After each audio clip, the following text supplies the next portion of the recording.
बिस्मिल्लाहिर्रहमानिर्रहीम। अस्सलामुअलैकुम।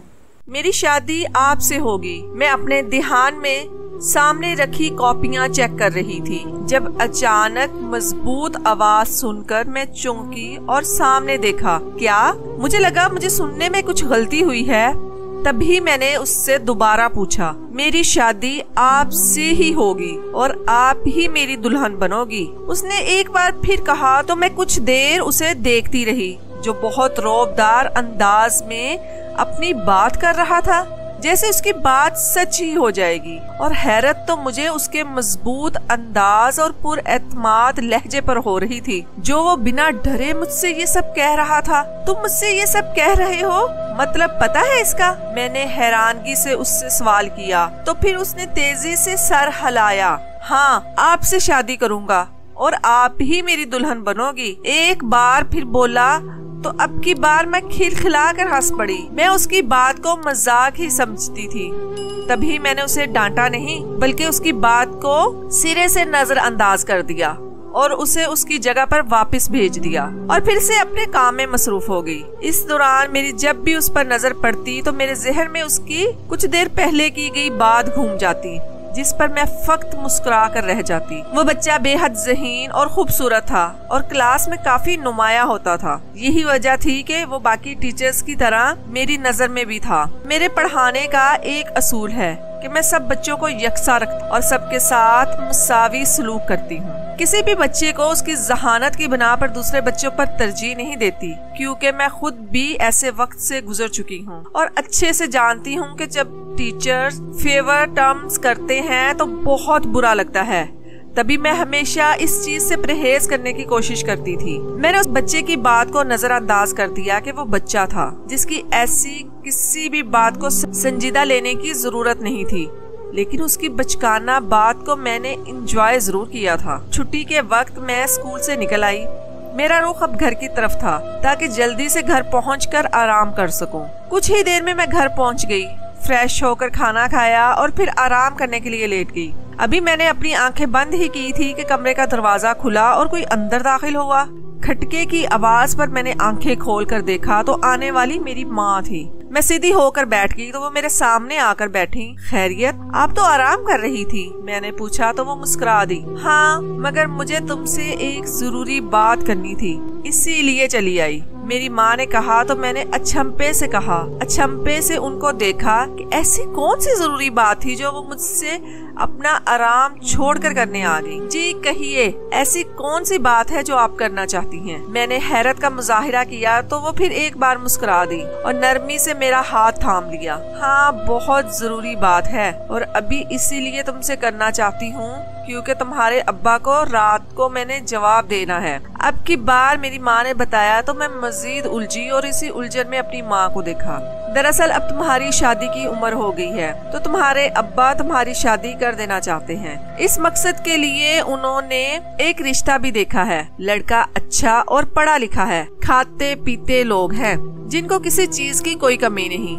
तुम्हारे अब्बा को सब कुछ पसंद है, इसलिए वो तुम्हारी रजामंदी जानकर उन लोगों को मिलने और तुम्हें देखने के लिए घर बुलाना चाहते हैं। अम्मा ने सारी बात बताई तो मैं बेसाख्ता मेरी निगाहों के सामने वो बच्चा घूम गया जिसका नाम हामिद था और जिसने आज मुझसे कहा था कि मेरी शादी उससे होगी और मैं उसकी दुल्हन बनूंगी। और तब मैं जवाबन हंस पड़ी थी, जबकि अब सच में मेरी शादी की बात हो रही थी।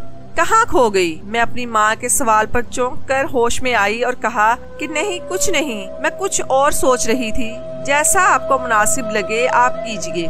मैंने एक अच्छी मशरकी लड़कियों की तरह हर फैसला अपने माँ बाप पर छोड़ा क्योंकि मुझे सच में कोई एतराज नहीं था। मेरी बात सुनकर वो बेहद खुश हुए और मुझे सदा खुश रहने की दुआ देती हुई आराम करने की हदायत देकर कमरे से निकल गईं। उनके जाने के बाद मैं उनकी बातों को सोचने लगी, मगर फिर से सर झटक कर आराम करने लगी। मैं अपने माँ बाप की सबसे छोटी बेटी हूँ और अभी 22 साल की हूँ। मुझसे बड़े 2 भाई हैं और दोनों ही शादीशुदा और बच्चों के बाप हैं। भाई भाभियां और बच्चे हमारे साथ ही रहते हैं, जिसकी वजह से घर भर में काफी रौनक होती है। मेरी और कोई बहन नहीं। यही वजह है कि इकलौती बेटी और बहन होने की वजह से मैं अपने माँ बाप और भाइयों की बेहद लाडली हूँ। भाभीियों के साथ भी मेरा सलूक काफी दोस्ताना है, जिसकी वजह से हमारे घर का माहौल काफी खुशगवार रहता है। मैंने एमए कर रखा है और एमए करने के बाद मैंने शौकिया तौर पर टीचिंग की जॉब स्टार्ट कर दी, क्योंकि बचपन से ही मुझे टीचर बनने का बेहद शौक था।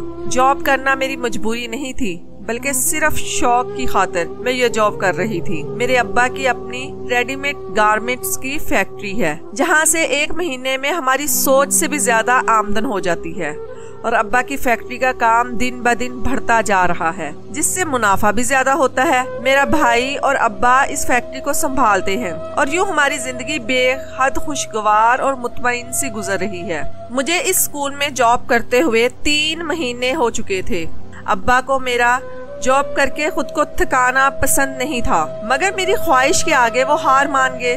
वो चाहते थे कि मुझे मेहनत मुशक्कत ना करनी पड़े, क्योंकि उन्हें मेरी फिक्र थी और वह मेरी मोहब्बत में ऐसे कहते थे। पिछले 3 माह से मैंने स्कूल में पीरियड वाइज पढ़ाया था, लेकिन 2 दिन पहले ही मुझे छठी क्लास दे दी गई थी कि अब मुझे इन्हें पढ़ाना होगा, और मैंने भी बिना किसी एतराज के ये जिम्मेदारी ले ली थी कि मुझे बस पढ़ाने से मतलब था, ना कि क्लास तब्दील होने से। अब मैं छठी क्लास की टीचर थी और इन्हें ही पढ़ाती थी, मगर आज वो बच्चा हामिद मेरे पास आया और मुझसे शादी की बात बड़े मजबूत अंदाज में की, जिसको मैंने हंसकर टाल दिया था कि वो बच्चा था और बच्चे अक्सर ऐसी बातें कर जाते हैं। मेरी रजामंदी मेरे अब्बा तक पहुंचा कर मेरी अम्मा ने ये मुझे बताया कि कुछ दिन तक वो लोग मुझे देखने आएंगे, जिस पर मैं चुपचाप सर हिलाकर रह गई। आज फिर मैं स्कूल में छठी क्लास के बच्चों को पढ़ा रही थी, जब अचानक ही वो बच्चा हामिद मेरे पास आया और बोला कि टीचर, मेरी शादी आपसे होगी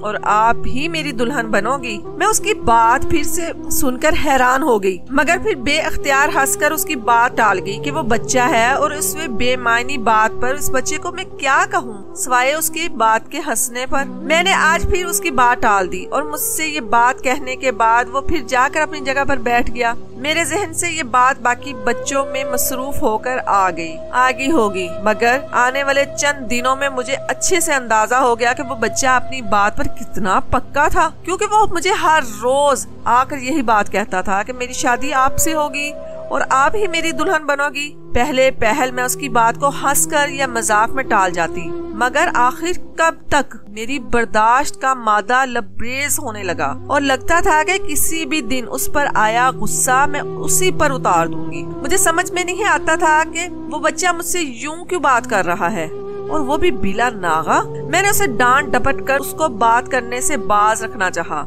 मगर वो बाज नहीं आया, जिस पर मैं बेहद तंग आ चुकी थी। मुझे सबका कोई हल नजर नहीं आ रहा था। कैसे इस बच्चे को इस बात से बाज रखूं? अपने किसी साथी टीचर्स को मैंने ये बात नहीं बताई थी, क्योंकि मैं जानती थी कि मेरी बात सुनकर वो यही कहेंगी कि वो बच्चा है, नादान है, तो उसकी बातों को नजरअंदाज कर दो, एक बच्चा समझकर। मगर यही तो सारी बात थी कि मैं उसकी बातों को नजरअंदाज ही नहीं कर पा रही थी और उसकी रोज रोज एक ही बात से बेहद तंग आ चुकी थी। उस दिन भी मैं कुर्सी पर बैठी छठी क्लास की कॉपियां चेक कर रही थी, जब वो मेरे पास आया और फिर वही बात दोहराई जो वो रोज कहता था, और आज मेरे ज़ब्त का शरीज़ा बिखर गया था और मुझे बेहद गुस्सा आ गया, जबकि वो मासूम सा चेहरा बनाए मेरे सामने खड़ा था। कल अपनी मम्मा को स्कूल लेकर आना, मैंने गुस्से से कहा।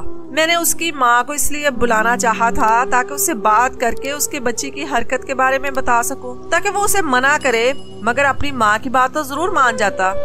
मेरी मम्मा स्कूल नहीं आ सकती, उस बच्चे ने पहले वाले पुरएतमाद अंदाज में कहा। क्यों नहीं आ सकती? मुझे उसके इनकार पर गुस्सा तो बहुत आया, लेकिन मैंने अपने गुस्से पर काबू पाकर नरमी से पूछा, वो स्कूल नहीं आ सकती क्योंकि वो माजूर हैं, आप ही घर आकर उनसे मिल लो। उस बच्चे ने कहा तो मुझे बेसाख्ता हैरत ने आन घेरा कि उस बच्चे की माँ माजूर थी। मुझे यकीन नहीं आ रहा था, लेकिन छठी क्लास में था वो बच्चा और इतना छोटा भी नहीं था कि ऐसे झूठ आराम से बोल लेगा। यकीनन उसकी माँ माजूर थी, तभी तो वैसा कह रहा था। उसकी बात सुनकर मैंने सर हिला दिया, क्योंकि मैं अब उसके घर जाकर उसकी माँ से मिलने का फैसला कर चुकी थी और अब मैं स्कूल से छुट्टी होने के बाद उसके घर जाने वाली थी। बाकी का वक्त मैंने हामिद की बातों को नजरअंदाज किए रखा और काम में मसरूफ रही। छुट्टी के बाद मैंने अपना बैग संभाला और अपने जरूरी पेपर्स की एक फाइल हाथ में थाम कर स्कूल से बाहर निकली। वो बच्चा हामिद मेरे साथ ही था।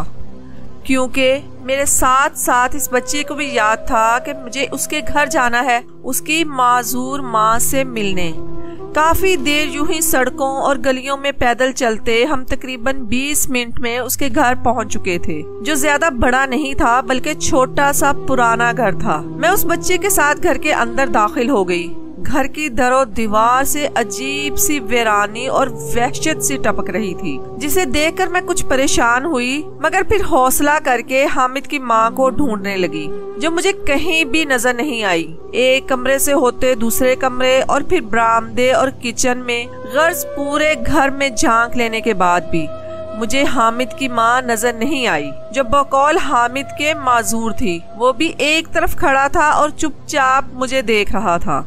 मैं परेशान सी अभी हामिद से पूछने वाली ही थी कि उसकी माँ कहाँ है कि अचानक वो बच्चा बोला कि अम्मा इस कमरे में है। मैंने उसके इशारे पर सामने मौजूद कमरे की तरफ देखा, लेकिन उस कमरे की तरफ देखते ही मैं हैरत का शिकार हो गई, क्योंकि मैं उस कमरे में देख चुकी थी। वो खाली था, पुराना सामान रखा गया था वहाँ। मगर एक बार देख लेने के बाद मैं फिर से हामिद के कहने पर उस कमरे में दाखिल हो गई कि एक बार दोबारा देखने में हर्ज ही क्या था।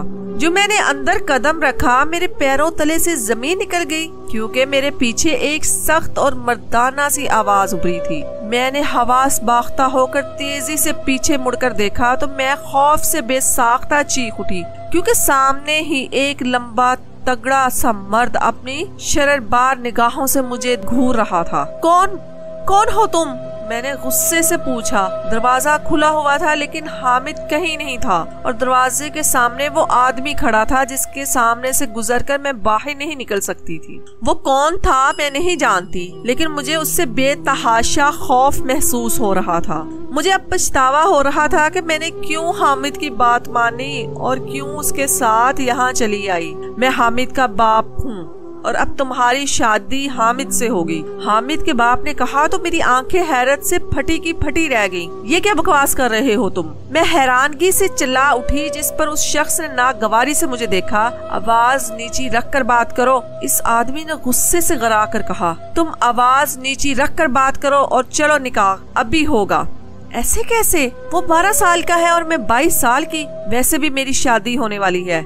अपने बेटे का निकाह का अगर इतना ही शौक है तो उसकी हम उम्र लड़की से जाके करो। मैं गुस्से भरे अंदाज में कहकर तेजी से बाहर की जानिब बढ़ी, मगर अभी मैं दरवाजे से बाहर भी नहीं निकली थी कि अचानक उस आदमी ने मेरे मुंह पर जोर से हाथ रखा। उसके हाथ में शायद रुमाल था, जिससे एक अजीब सी बदबू मेरे नाक से होती हुई मेरे दिमाग तक पहुंची और अगले ही पल में अपने होशो हवास से बेगाना होकर नीचे गिर गई। ये सब इतनी अचानक हुआ कि मुझे कुछ सोचने या समझने का मौका भी नहीं मिला था। मैं न जाने कब तक बेहोश रही, मैं नहीं जानती, मगर जब मुझे होश आया तो मेरा सर इतना बोझल और तकलीफ में था जैसे किसी ने मेरे सर में फोड़ा रख दिया हो, और मेरी आंखें भी हद दर्जा भारी हो रही। उस हुआ तो मेरी आंखों के सामने अपने बेहोश होने से पहले का मंजर घूम गया।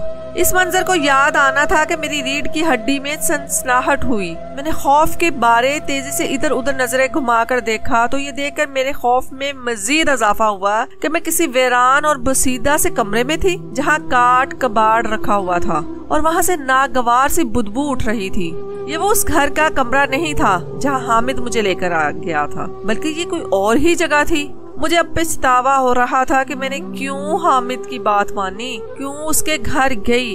अगर मुझे पता होता कि उसके घर जाकर मेरे साथ ऐसा कुछ हो सकता है तो मैं कभी भी वहां ना जाती। लेकिन सारी बात ही तो यही थी कि मुझे कुछ भी पता नहीं था। मैंने फोन देखना चाहा, मगर मेरा बैग मेरे पास ही नहीं था, यानी वो आदमी मेरा फोन भी ले जा चुका था। मैं तेजी से दरवाजे की तरफ बढ़ी और जोर जोर से दरवाजा खटकाने लगी और उसे खोलने का कहने लगी, मगर जवाब तक ना आया मुझे, जिस पर मैं मजीद घबराई। न जाने मेरे घर वाले कितने परेशान होंगे, वो मुझे गैब पाकर ढूंढ भी पाएंगे या नहीं, कहीं वो शख्स मुझे जान से ना मार दे। लेकिन ये तो तय था कि मैं उसकी बात हरगिज नहीं मानने वाली थी। मैं कैसे हामिद से शादी कर लेती जो अभी महज 12 साल का था। बाहर दिन था या रात मुझे खबर नहीं थी। कितनी ही देर यूं ही गुजर गई। मैं कभी सो जाती और कभी उठकर बैठ जाती, क्योंकि मुझे बेहद भूख का एहसास हो रहा था। लेकिन वो आदमी जो हामिद का बाप था मुझे यहाँ लाकर और कैद कर छोड़कर जा चुका था।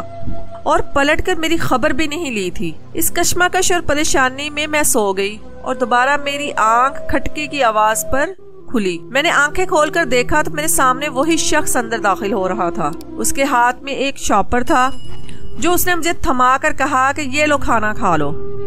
मुझे शदीद भूख लगी हुई थी, तभी खामोशी से शॉपर पकड़ लिया। तुम क्यों कर रहे हो ये सब? मैंने धीमे लहजे में बोला कि अब बहस करने की मुझ में सख्त नहीं थी, क्योंकि तुम्हारे बाप ने मुझसे वादा किया था कि वो तुम्हारी शादी मेरे बेटे से करवाएगा, लेकिन वादा करके वो भूल गया और जब मैंने याद दिलाया तो मुकर भी गया। इसे इतनी आसानी से तो नहीं जाने दूंगा। मैं तभी तुमने धोखे से घर बुलाया ताकि तुम्हारा और अपने बेटे का निकाह करवा सकूं। अब ये पेपर पकड़ो और साइन करो। उसने तलख लहजे में कहते हुए पेपर और पेन मेरी तरफ बढ़ाया तो मैंने उसकी बातों पर नासमझी से वो पेपर थाम लिए और इन पेपर्स को खोलकर देखा तो मेरा दिमाग भग से उड़ा। वो निकाह के पेपर्स थे जिन पर छोटा सा अंगूठा लगा हुआ था, जो कि शायद नहीं यकीनन हामिद का था। बगैर दिल रजामंदी के किसी और का भी निकाह नहीं होता और मैं भी राजी नहीं हूँ, तो आप जबरी मेरा निकाह नहीं करवा सकते।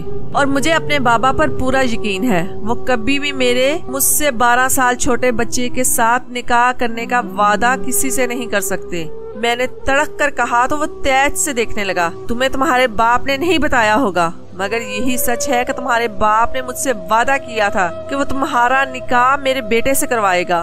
और अभी वो बोल ही रहा था कि उसका फोन बजा और फिर वो फोन उठाकर कुछ देर बात करता रहा और फिर मेरी तरफ मुतवज्जा हुआ। मैं कल फिर आऊंगा और मुझे हर हाल में इन पेपर्स पर तुम्हारे साइन चाहिए, वरना अच्छा नहीं होगा। वो मुझे धमका कर बाहर निकल, जबकि मैं बेबसी से फूट फूट कर रोती आंसुओं के साथ खाना खाने लगी। वो रात भी मेरी इसी बेचैनी में गुजर गई। उसने मुझे बस एक वक्त का खाना दिया था, शायद इसलिए कि मैं उसकी बात मानकर निकाह के पेपर्स पर साइन कर दूं। मुझे अपने बाप पर पूरा यकीन था कि वो ऐसा कभी कर ही नहीं सकते। अगले दिन मैं डरी सहमी सी बैठी हुई थी जब दरवाजा खुला और कोई अंदर दाखिल हुआ, मगर मेरी हैरत की इंतहा न रही जब देखा कि वो एक माजूर औरत थी। मुझे पहले ख्याल यही आया कि कहीं वो हामिद की माँ ना हो और उसने मेरी बात की तस्दीक कर दी। मेरे पूछे बिना खुद ही बता दिया कि वो हामिद की माँ है और वो शख्स जिसने मुझे यहाँ रखा था वो हामिद का बाप है। वो तकरीबन 40 साला औरत थी, जबकि उसका शौहर भी 40 से 45 साल का था। मैंने उस औरत से कुछ पूछने की कोशिश की, मगर उसने मुझे चुप रहने का कहा और फिर मेरे किसी भी सवाल का जवाब दिए बगैर मुझे अपने पीछे आने का इशारा किया। मैं तेजी से उसकी व्हील चेयर के पीछे चलने लगी, जिसे वो खुद ही चला रही थी। उस घर से बाहर निकलकर वो कई गलियों से होती हुई मुझे 20 मिनट के बाद एक और घर में ले आई। ये घर बेहद साफ सुथरा और 2 मंजिला था। घर न सिर्फ बाहर से बल्कि अंदर से भी बहुत प्यारा था। वो मुझे एक कमरे में ले आई और दरवाजा बंद कर दिया। मुझे फ्रेश होने का इशारा किया तो मैं हाथ मुंह धोकर ताज़ा दम होकर आई और उसके सामने बैठ गई। तुम्हें मेरे शौहर और बेटे की वजह से जिस भी तकलीफ का सामना करना पड़ा उसके लिए माजरत चाहती हूँ। हो सके तो मेरे शौहर और बेटे को माफ कर देना। उस औरत ने हाथ जोड़कर कहा तो मैंने तेजी से नफी में सर हिलाकर उसके हाथ खोल दिए और पूछा कि क्या उसके शौहर ने जो कुछ मेरे और हामिद के निकाह के बारे में कहा वो सच था। मेरे सवाल पर उसने असबात में सर हिला दिया, जिस पर मेरा रंग उड़ा। लेकिन ये पूरा सच नहीं, उस औरत ने कहा तो मैंने उलझकर उसे देखा। अगर ये पूरा सच नहीं था तो पूरा सच क्या है? ये सवाल शायद मेरी आंखों में भी उतरा था। तभी उस औरत ने कहा कि पूरा सच मैं तुम्हें बताती हूँ। उसकी बात सुनकर मैं उसकी तरफ हमतन गोश हो गई, जिसे आधे सच की वजह से मैं पिछले कई घंटों से अजियत में थी। उसके बारे में जानना मेरा हक था। तभी वो बोलने लगी कि मेरी शादी मेरे शौहर हाशिम से हुई थी। तुम्हारे बाबा और मेरे शौहर की आपस में काफी गहरी दोस्ती थी। इस बात के बावजूद कि दोनों की उम्रों में 6 से 7 साल का फर्क था। जब मेरे यहाँ पहले बेटे अहमद की पैदाइश हुई तो तुम्हारे बाबा के 2 बेटे पहले से थे। तुम बाद में पैदा हुई, तब मेरा बेटा 2 साल का था। हाशिम ने दोस्ती को रिश्ते में बदलने का सोचा और इस सिलसिले में तुम्हारे बाबा से बात की, जिन्होंने वादा किया कि वो तुम्हारी शादी मेरे बेटे से करेंगे। तुम्हारे बाबा तो वादा करके शायद भूल गए, लेकिन हाशिम ने उनके किए वादे को कभी नहीं बुलाया। मेरे शौहर का गाड़ियों का कारोबार था जो काफी अच्छा चल रहा था, लेकिन कुछ वजूहात की बना पर हमें दूसरे शहर मुंतकिल होना पड़ा। इसी दौरान बेटे को पढ़ाया लिखाया और उसे कई साल बाद हमारा छोटा बेटा पैदा हुआ जो कि हामिद था। वक्त गुजरता रहा लेकिन हाशिम का राब्ता तुम्हारे वालिद से ना होने के बराबर रह गया और मिलना मिलाना भी बेहद कम हो गया।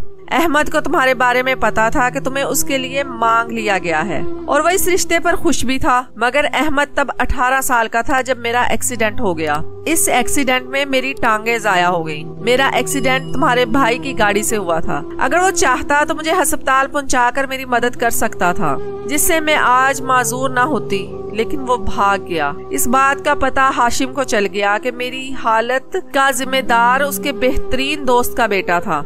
तब से उनके दिल में बदले की आग भड़क उठी। बीवी की मोहब्बत दोस्त की मोहब्बत पर गालिब आ गई और उन्होंने कहा कि अब वो तुम्हें अपनी बहू बनाकर और तुम पर जुल्म करे ताकि तुम्हारे घर वालों से मेरी हालत का बदला लेंगे। इस सिलसिले में उन्होंने अहमद से बात की जो अब 23 साल का हो चुका है और हामिद 11 साल का, मगर अहमद ने साफ मना कर दिया कि वो तुमसे मोहब्बत करता है और कभी भी किसी बदले के लिए तुम्हें इस्तेमाल नहीं करेगा। जिस पर गुस्सा होकर हाशिम ने अहमद को घर से निकाल दिया। हाशिम से तुम्हारे बाप ने वादा किया था कि वो उसके बेटे से तुम्हारी शादी करेंगे।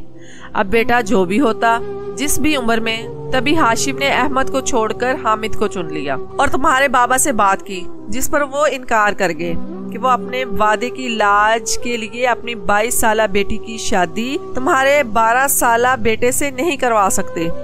तभी हाशिम ने हामिद को मोहरा बना लिया। उसके सर पर तो बदला सवार था जो उसे हर हाल में लेना था। उसे सिखाया कि रोज उसे तुम्हें क्या कहना है। उसने वही कहा जो उसके बाप ने कहा और यूं तुम मुझसे मिलने हामिद की बताई हुई जगह पर पहुंच गई। वो हमारा घर नहीं था, हमारा घर ये है, लेकिन अहमद यहाँ नहीं रहता क्योंकि उसने हाशिम की बात नहीं मानी थी। उस औरत की सारी बात सुनकर मैं घंग रह गई कि ये कहानी बदले की कहानी थी जिसकी वजह से मुझे कैद करके रखा गया। तुम अब आजाद हो और अपने घर को लौट जाओ। उस औरत ने कहा तो मैं तेजी से सर हिलाती उठी और रिक्शा लेकर घर पहुंच गई। मेरे घर वाले मेरी गुमशुदगी पर नढाल थे और मुझे सही सलामत देखकर खिल उठे। उनके पूछने पर मैंने सारी बात बताई तो वो सब भी मेरी तरह घंग रह गए कि इन्हें हाशिम की तरफ से ऐसी कोई उम्मीद नहीं थी। बड़े भाई ने भी शर्मिंदगी का इजहार किया कि इनकी बुज़दिली ने एक औरत को सारी जिंदगी के लिए माजूर कर दिया। उन्होंने हमसे माफी मांगी, मगर मेरे बाबा उनको लेकर मेरे साथ हाशिम के घर पहुंचे, जहां हाशिम अपनी बीवी पर गर्ज रहा था कि उसने क्यों मुझे आजादी दी। मेरे भाई को देखकर वो शदीद गुस्से में आया, मगर उसने हाशिम से माफी मांगी। हाशिम की बीवी ने भी उसे समझाया तो हाशिम इस शर्त पर राजी हुआ कि मेरी शादी अहमद से होगी और मैं हाशिम की बहू बनूंगी और मेरी हिफाजत की जिम्मेदारी भी उसने ले ली, जिस पर सभी राजी हो गए। मुझे भी अपने माँ बाप के फैसले पर कोई एतराज न था और यूं सब कुछ ठीक हो गया। मगर असल धमाका तो मेरे सर पर तब हुआ जब मैंने अहमद को देखा। वो कोई और नहीं, मेरे इसी स्कूल का वाइस प्रिंसिपल था जिसे स्कूल में मैं जॉब करती थी। मगर मैंने किसी को बताया नहीं और यूं 1 हफ्ते के अंदर अंदर हमारी शादी होगी। शादी के बाद अहमद ने बताया कि वो मेरे करीब रहने के लिए वो जॉब करता था। उसने ये भी बताया कि वो यूनिवर्सिटी में मेरा सीनियर था, जिस पर मुझे हैरत भी हुई थी, और ये भी सिर्फ मेरे करीब रहने के लिए था। आज मैं अहमद के संग एक खुशगवार और मुतमईन जिंदगी गुजार रही हूँ, जिसमें किसी किस्म का कोई गम नहीं। मेरे ससुर हाशिम और मेरी सास बहुत अच्छे हैं। अहमद भी मुझसे बहुत मोहब्बत करता है और मेरी हर जरूरत का ख्याल रखता है। स्कूल की जॉब मैंने शादी से पहले ही छोड़ दी थी, जबकि मेरे ससुर हाशिम की दोस्ती मेरे बाबा से मजीद गहरी हो गई। हामिद भी बड़ा हो गया था, मगर सभी अक्सर उसकी बचपन में मेरे साथ की गई हरकत पर उसकी टांग खींचते हैं, जिस पर वो बस शर्मिंदा सा होकर रह जाता।